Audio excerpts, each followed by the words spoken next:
Today we're making this super decadent brownie Oreo cake. Now normally in my videos I share everything being made from scratch, but this recipe is made up of a bunch of components for videos I've shared before, so I think I'm just going to link them above, and I'll also include the recipe in the video description below if anybody wants to recreate this cake. The first step is to make our super light and fluffy Oreo cake layers, and once they've baked and cooled, we level them and trim the sides with a serrated knife just to get them nice and flat to make this cake really easy to stack.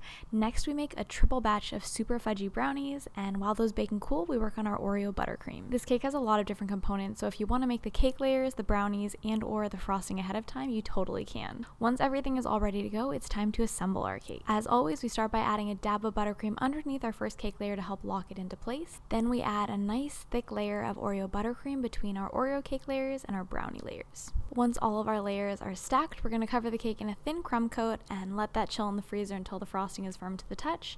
Then we're adding on a second thicker layer of frosting and smoothing it and chilling the cake one more time before adding on our chocolate drips. The last step is to decorate the top of our cake, so we cut up our remaining brownies and add them on top of nice tall buttercream swirls that are sandwiched between Oreos. This cake is super decadent, but it is so good. Make sure you use a very sharp and warm knife as you cut the slices to make sure they come out nice and clean. Thanks so much for watching, and until next time, happy baking!